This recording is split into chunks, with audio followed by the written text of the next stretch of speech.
शुक्रिया राजीव जी।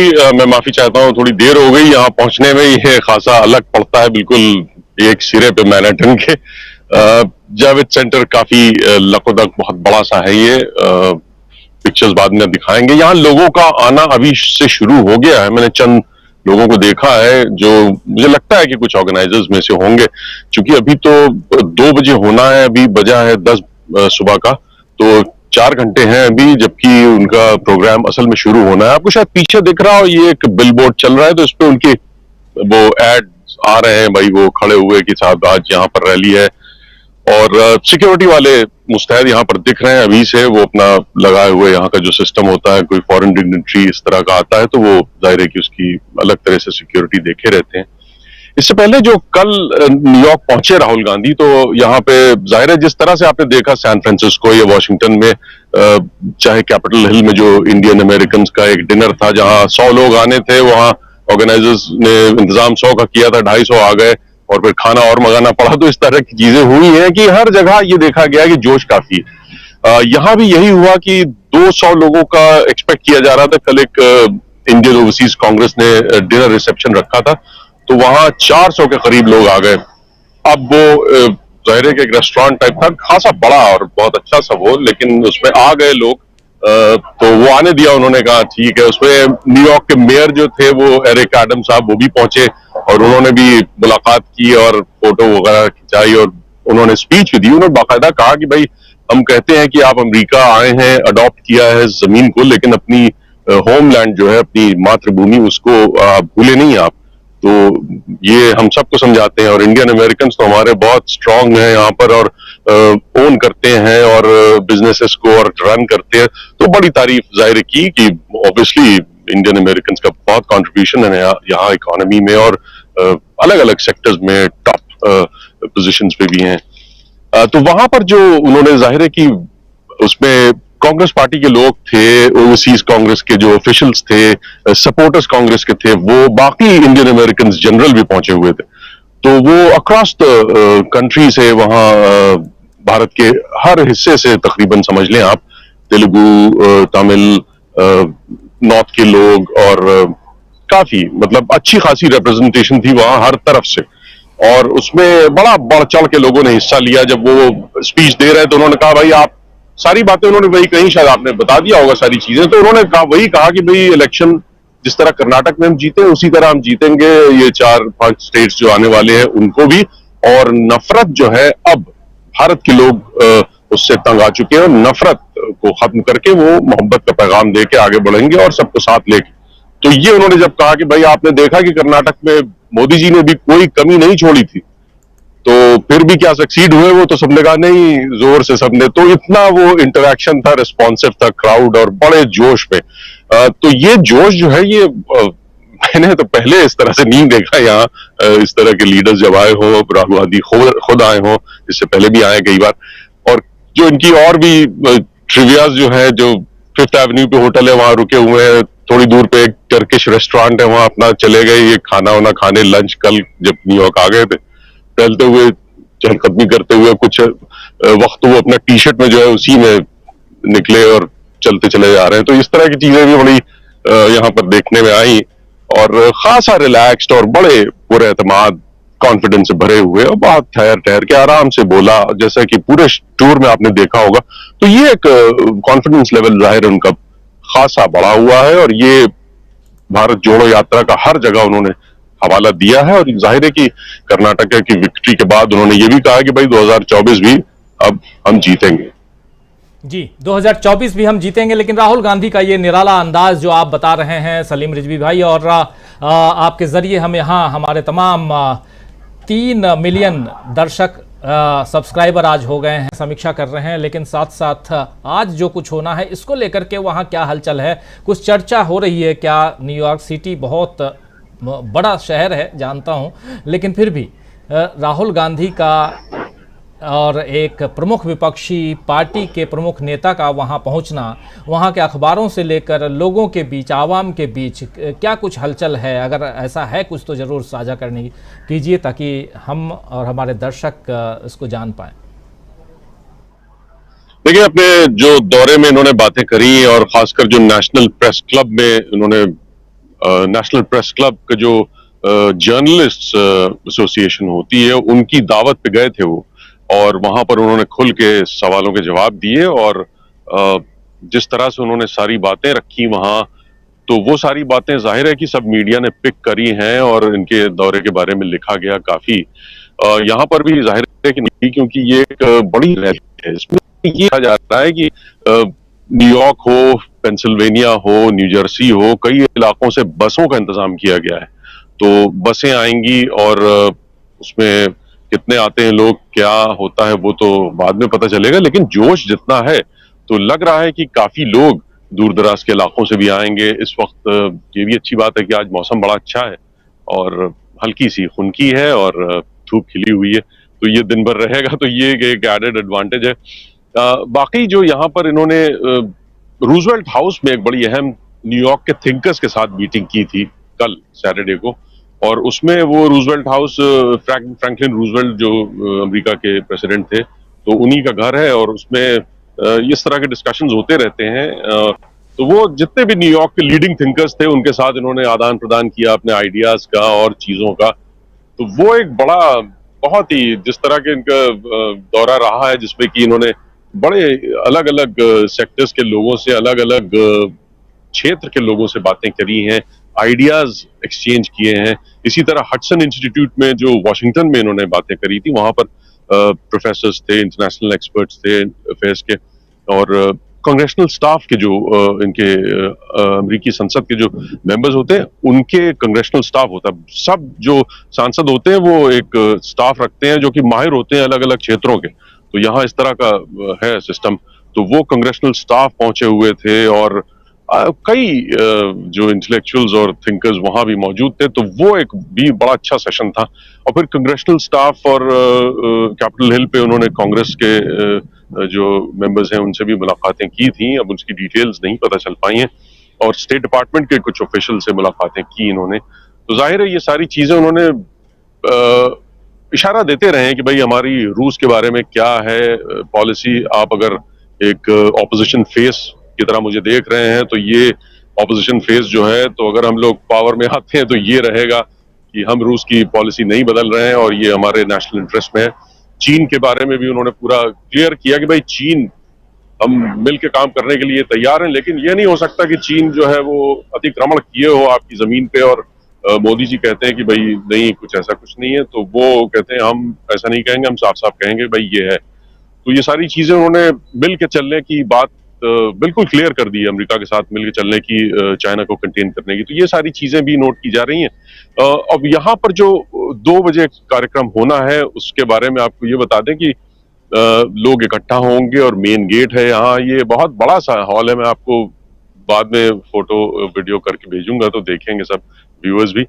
तो उसमें बड़े तरतीब से लोग जाएंगे, मीडिया की एंट्री अलग है, लोगों की एंट्री अलग है। सबको पहले से ऑनलाइन रजिस्ट्रेशन का कह दिया गया है, तो लोगों ने वहां एंट्री रजिस्ट्रेशन करा लिया है, उसी हिसाब से पहुंचेंगे। लेकिन ये कहा जा रहा है कि 3500 अंदर जगह है लोगों की, और कहा जा रहा है कि कम से कम 8000 से 9000, कुछ 10,000 भी कह रहे हैं लोग आ सकते हैं। तो अब उसके लिए ये भी सोचा जा रहा है कोई बाहर वो स्क्रीन होगी, उसमें लोगों को रखना पड़ेगा बाहर, क्यों वो स्क्रीन पे देख सकें।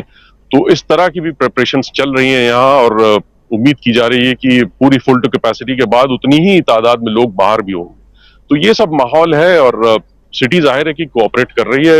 एरिक एडम्स से अहमियत रखता है, ये किसी और शहर का मेयर नहीं, न्यूयॉर्क सिटी का मेयर इज एज गुड, ये समझ लें आप, ये हैसियत होती है। तो उनका ये है कि भाई जाके डायस पे उनके साथ बैठना और वक्त गुजारना, स्पीच देना, तो बड़ी अहमियत दे रहे हैं। वो जाहिर है कि उसका रिफ्लेक्शन है कि इंडियन अमेरिकन ने बड़ा सिटी के लिए भी किया है, न्यूयॉर्क शहर में बड़ी जाहिर है कि कंट्रीब्यूशन है हर फील्ड में इंडियन अमेरिकन का। तो वो सब देखते हुए, वो जाहिर है पॉलिटिशियन है तो उनको भी अपने चुनाव भी देखने होते हैं। वो नहीं चाहते कि भाई हमारी इंडियन अमेरिकन कम्युनिटी किसी भी ह्यू की हो, वो कांग्रेस हो, बीजेपी हो, वो उनके साथ रहनी चाहिए। तो सब चीजें ये भी हैं। बड़ी दिलचस्प सिचुएशन है, और ये राहुल साहब क्या आज भाषण देते हैं, और क्या जाहिर है बहुत पुरजोश है माहौल यहाँ, और ये बड़े एक्टिव होते हैं यहाँ जो इंडियन अमेरिकन हैं न्यूयॉर्क के इलाके में, ये बड़े रिएक्ट भी करते हैं, रिस्पॉन्सिव होते हैं और बहुत एक्टिव।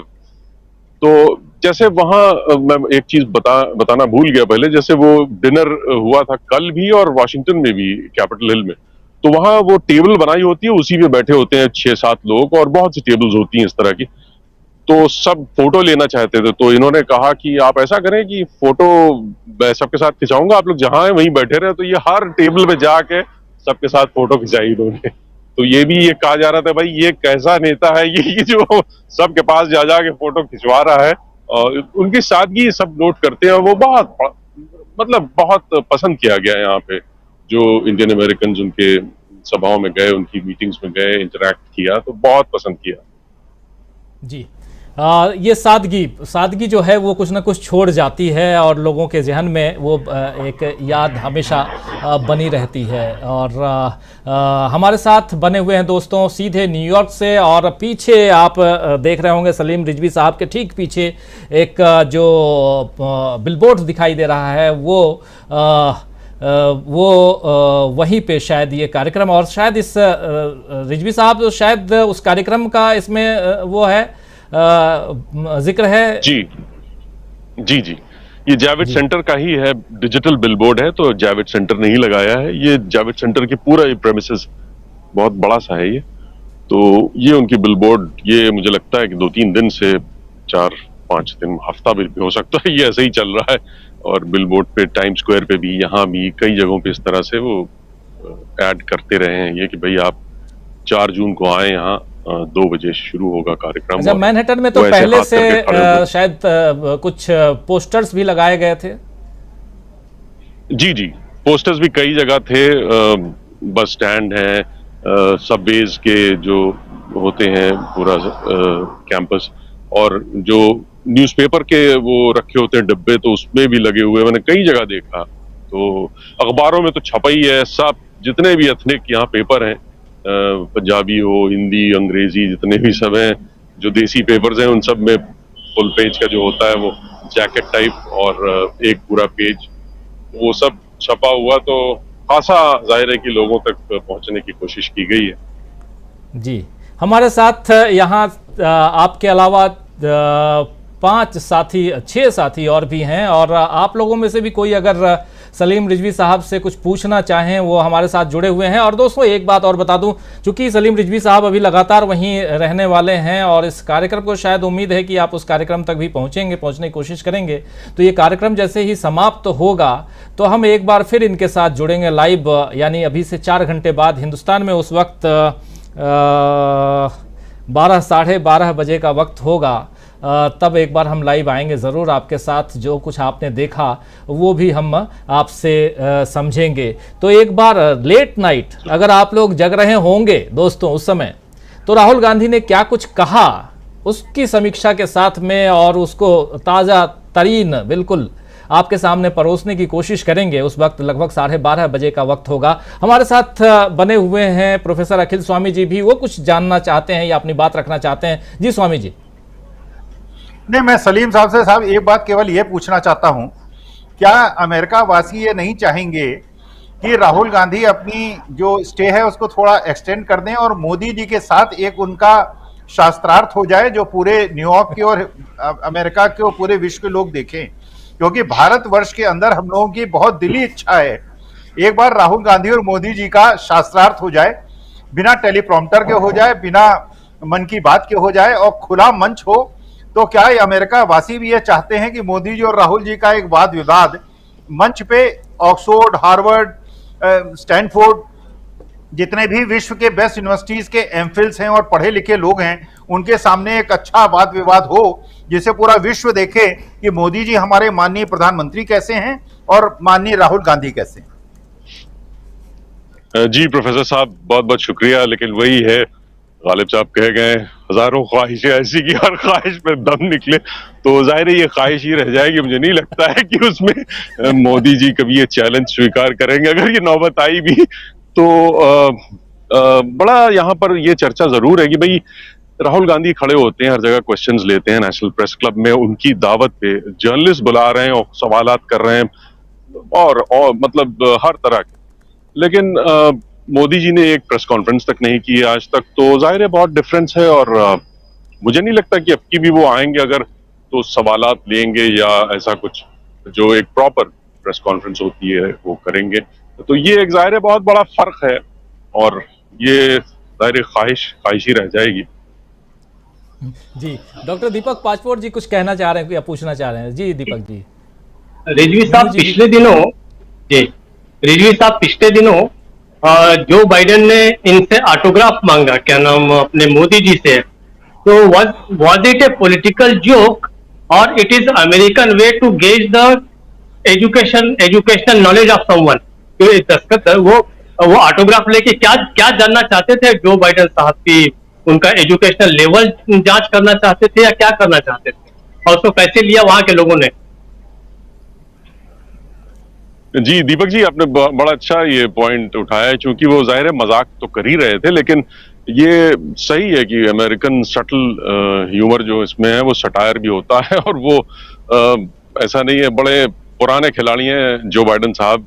कूटनीति के करीब 35 साल तो ये फॉरेन रिलेशंस कमेटी सेनेट में जो होती है उससे जुड़े रहे, उसमें मुझे लगता है 20-22 साल सेनेट के चेयरमैन रहे फॉरेन रिलेशंस कमेटी के। तो ये पूरी दुनिया के एक एक लीडर्स को बड़ी अच्छी तरह जानते हैं, उनकी एक एक नुआंसेस समझते हैं, तो वो जाहिर है कि बहुत अच्छी तरह जानते हैं। और ये बैकग्राउंड दोनों की रही है कि जब ये 2020 में चुनाव के कैंपेनिंग हो रही थी तो ये तो गए, इन्होंने कहा कि भाई अब की बार ट्रम्प सरकार, और बाइडेन साहब ने ये कहा कि भाई नहीं, ये तो बहुत ही गलत पॉलिसीज हैं मोदी साहब की वहां सरकार की।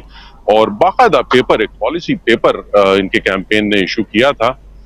तो अब जाहिर है वो चुनावी दौर था, उसमें ये बातें करी, बड़ी सख्त बातें कही थी उन्होंने कि भाई ये बिल्कुल we can not accept this, जिस तरह की पॉलिसीज ये हुकूमत वहां पर मोदी साहब की फॉलो कर रही है, ह्यूमन राइट्स की हो चाहे दूसरे इश्यूज, तो वो सब भी एक बैकग्राउंड तो है ही है बहरहाल। तो वो मुझे लगता है कि उसी तरह की कोई चुटकी ले रहे थे वो। जी जी, आता हूँ एक बार। पहले मीनू जी कुछ कहना चाहती थी, फिर धनंजय जी आपके पास। देखिए सलीम रिजवी साहब, आपके पास सवालों की झड़ी लगने वाली है और लेकिन बहुत महत्वपूर्ण बातें आप यहाँ रख रहे हैं। अभी तक तो सिर्फ मैं ही पूछ रहा था, लेकिन ये ओपन इसलिए किया हूँ ताकि अलग अलग वैरायटीज ऑफ क्वेश्चंस आएंगे तो बहुत जानकारियां हमारे तमाम दर्शक जो जुड़े हुए हैं उन तक भी पहुंचेंगी। मीनू जी प्लीज। जी सलीम साहब, क्या जैसे आपने एनआरआईज के बारे में बताया कि क्या यहाँ पे क्या उन लोगों का जोशो खरोश है, जो भी कुछ है, क्या आपके कोई जो लोकल्स वाइट्स जो है उनके बीच में भी कुछ इसके बारे में कोई छोटी मोटी कोई भी चर्चा है, या राहुल गांधी के बारे में कुछ कोई ओपिनियन वहाँ आम वाइट्स के बीच में या अदर नेशनैलिटीज के बीच में कुछ बात हो रही है क्या? जी, इंटरेस्ट आप कहें तो इस बात से भी देखा जा सकता है कि जो जैसे कल यहाँ पर एक इंडियन ओवरसीज कांग्रेस की जो डिनर रिसेप्शन था, तो उसमें बाकायदा कुछ अमरीकी वाइट्स पहुंचे हुए थे, और वो हो सकता है कि दोस्त हों किसी के जो इंडियन अमेरिकन होते हैं और वो उनको क्यूरियोसिटी हो, इंटरेस्ट हो। कुछ लोग बड़ा एक वर्ल्ड विजन रखते हैं और उनको ये भी रहता है कि भाई दूसरे मुल्कों में क्या हो रहा है, ये कौन लीडर है। तो इस तरह से जाहिर है कि वो कल बिल्कुल गोरे भी आए थे, वाइट अमेरिकन, और यहाँ इस तरह से तो जाहिर है आप जानती हैं अमेरिकन समाज बड़ा इंडिविजुअलिस्टिक होता है, तो किसी को किसी की नहीं पड़ी होती। यहाँ पड़ोसी नहीं जानता कि आपको सालों साल रह जाए, उस नहीं समझ में आता, उसको पता भी नहीं होता कौन रहता है, नाम तक नहीं जानता। तो इस तरह का यहाँ माहौल होता है। लेकिन ये जरूर है कि जो अवेयर लोग हैं, जो इस चीजों में थोड़ा स्टडी, क्योंकि ये भी एक यूनिवर्सिटी का भी सेंटर है, यहाँ पे पढ़े लिखे इस तरह के भी लोग हैं जो इंटरनेशनल रिलेशंस हो या पोस्ट ग्रेजुएट्स और इस तरह की डिग्रीज परस्यू करते हैं, प्रोफेशनल्स हैं, तो वो सब इंटरेस्ट तो जाहिर है रखते हैं। और बड़ा मार्केट है यहाँ पे, वॉल स्ट्रीट, तो ये सारी चीजें तो रखते हैं, तो उनकी नजर तो बहरहाल रहती है। वो आए बैठक में या डिनर रिसेप्शन में या ना आए, लेकिन ये जरूर है कि वो नजर रखे रहे। जी जी, धनंजय जी, मीनू जी कुछ जोड़ना चाह रही थी? जी नहीं, मैं धन्यवाद। जी जी, धनंजय जी कुछ आप?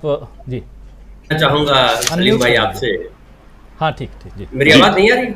आ रही आ रही आ रही। सलीम भाई, मैं ये जी जानना आ चाह रही। रहा हूँ कि जो आपने जो ट्रम्प ट्रम्प अब की बार ट्रम्प सरकार का जिक्र किया, और जब मोदी जी यहाँ से गए थे उस वक्त, और वहाँ पे जो भारतीय हमारे हैं, जो इंडियन अमेरिकन बोल रहे हैं आप, वो मोदी मोदी कर रहे थे, क्या उनमें से कुछ लोग ऐसे मिले जो वहाँ भी थे और यहाँ भी आए और उनको कहीं ना कहीं ग्लानि हो रही हो कि अरे मैंने क्या किया, संप्रभुता, अमेरिका की संप्रभुता में घुसने का जो प्रयास था उस पर भी हमने मोदी मोदी किया जो नहीं करना चाहिए था?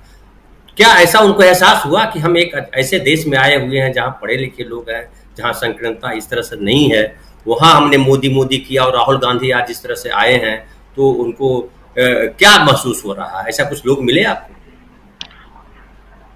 देखिए, ये तलाश में मैं भी हूं, और मुझे उम्मीद कम है, लेकिन कुछ लोग जरूर इस तरह से शिफ्ट हुए हैं जो शायद फेंस पे रहे हों, सपोर्ट करते थे, जाते थे मोदी साहब की मीटिंग्स में, लेकिन कुछ लोग ऐसे हैं कि जो कहते हैं कि भाई ये तो सही नहीं है, डायरेक्शन सही नहीं है, ये बंदा तो सही बातें कर रहा है। तो इस तरह के कुछ लोग हैं, लेकिन आप ये जरूर ध्यान में रखें कि मोदी साहब की बड़ी फॉलोइंग है अभी भी अमेरिका में, जो इंडियन डायस्पोरा है। अब वो चाहे आप सिर्फ गुजरात वाले ले लें या और तेलुगु और अलग अलग इलाकों में उनकी बड़ी जो कोर कहें आप, जो मैडिसन स्क्वायर गार्डन में पहुंचे थे, जो ह्यूस्टन में हाउडी मोदी में पहुंचे थे, तो उसमें कोई खास फर्क नहीं पड़ा है। ये तो बात सही है, लेकिन ये है कि जो पहले लोग सोचते थे अरे नेता हैं, आए हैं, छोड़ें कौन जाए, लेकिन वो सब इंटरेस्ट जो राहुल के फंक्शंस में मैं देख रहा हूं, मैंने तो पहले इस तरह देखा ही नहीं था। ये इस तरह से रिएक्ट कर रहे हैं लोग, और ये भी कहे कि भाई नहीं, ये तो बातें सही कर रहा है और ये डायरेक्शन में सही नहीं जा रही है कंट्री, तो कुछ चेंज जरूरी है। अब ये किस हद तक लोग जो पहले मोदी साहब को कर जी जी जी क्या कह रहे हैं? मेरा ये सवाल इसलिए था कि जो राहुल गांधी ने कहा कि आप जो अमेरिका में रह रहे हैं भारतीय, वो इंडियन एम्बेसडर हैं, तो और जो वहां पे बैठ करके अमेरिका, हम यहाँ से भी अगर देखते हैं, अपने गांव से जाकर के देखते हैं, तो अमेरिका जाना बहुत बड़ी बात है। अमेरिका गया मतलब बहुत समझदार आदमी होगा, उसकी जहनीत बहुत विराट होगी, ऐसा हम सोचते हैं। तो क्या वो जो वहाँ जो लोग रह रहे हैं, जो अमेरिकन है, उनका उनके प्रति क्या भाव है? जो हाउडी मोदी वाले जो ग्रुप है, उनको लेकर के अमेरिकन क्या सोचते हैं? नहीं, आपने बिल्कुल बड़ा अच्छा पॉइंट ये उठाया। ये बात सही है कि चाहे वो छोटी जगह से आए हों, छोटे शहरों से आए हों, कस्बों से आए हों, गांव से आए हों, पढ़ लिख के यहाँ लोग अच्छी पोजीशंस पे आए हैं, और चाहे बड़े शहरों से आए हों, वो यहाँ पर अगर हैं और उसके बाद भी ये करते हैं कि भाई जो एक बिल्कुल एक्सक्लूसिविस्ट और एक मेजॉरिटेरियन कह लें आप, मैं ज्यादा सख्त अल्फाज यूज नहीं करना चाहता, तो उस तरह का सेटअप हिंदुस्तान में चाहते हैं आप, लेकिन आप यहाँ पर एक माइनॉरिटी की हैसियत से बड़ा एक सेकुलर समाज और एक ऐसा समाज का पूरा मजे लूटना चाहते हैं कि जो आपको बहुत बहुत सपोर्ट करता है एज अ माइनॉरिटी।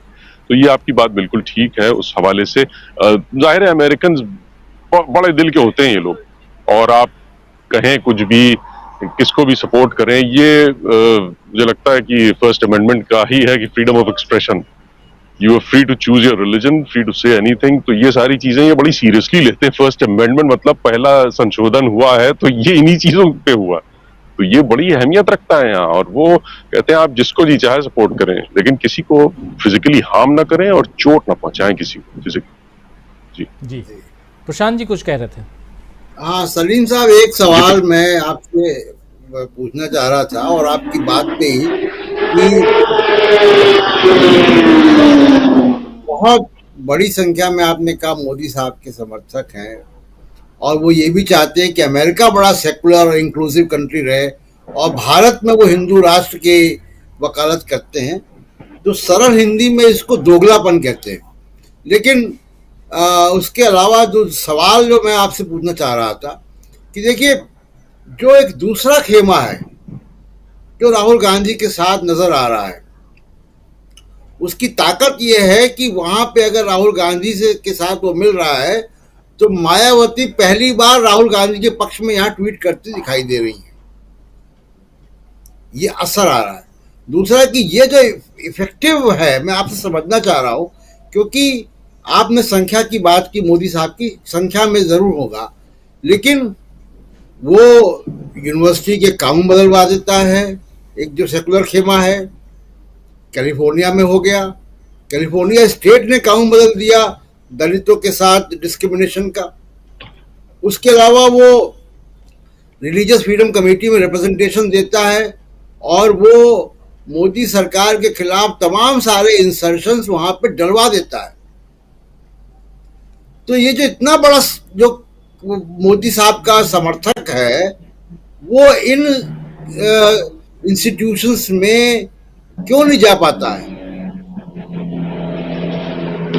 जी प्रशांत, आपने बिल्कुल सही कहा। ये बहुत इंपॉर्टेंट चीज एंगल है ये, और एस्पेक्ट ये बिल्कुल सही है कि यहाँ चेंज इस हिसाब से आ रहा है, जैसे आपने दलित राइट्स की बात की और कास्टिज्म पे जो यहाँ कदम उठाया गया है कि कास्टिज्म को बिल्कुल वो डिस्क्रिमिनेशन को रेसिज्म के पाए पर लाके रखा गया है। सियाटल हो, कैलिफोर्निया हो, खुद और कैलिफोर्निया यूनिवर्सिटी में भी और कई कैंपसेस में ये बाकायदा उसमें, तो ये उन लोगों की बड़ी कोशिशों के बाद हुआ है। कई सालों से यहाँ पे क्वालिटी लैब्स हो या दूसरे जो दलित राइट्स के यहाँ पे बड़े हार्ड वर्किंग चैंपियंस हैं, उन्होंने बड़ी मेहनत करी और सब कांग्रेसमैन हो, सिटी लेवल के काउंसलर्स हो, स्टेट लेवल पे असेंबलीमैन हो, सेनेटर्स हो, उन सब से उन्होंने लॉबिंग करके उनको लिख के, ईमेल करके, फोन करके जाके बार बार बताने, एक्सप्लेन करने उनके स्टाफ को। तो ये सारी चीजें उसके बाद ये सब आप देखने को मिल रहा है।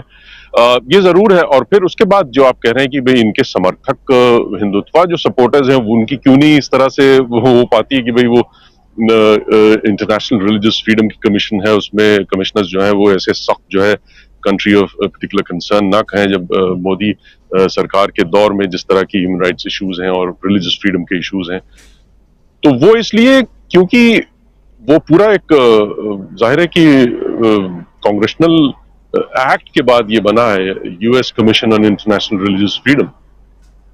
तो ये बड़ी अहम चीज है। और यहाँ पर human rights, religious freedom as it is, कोई भी हो, वो किसी भी स्टेट का कांग्रेसमैन, सेनेटर हो, वो इसके बगैर आगे बढ़ ही नहीं सकते।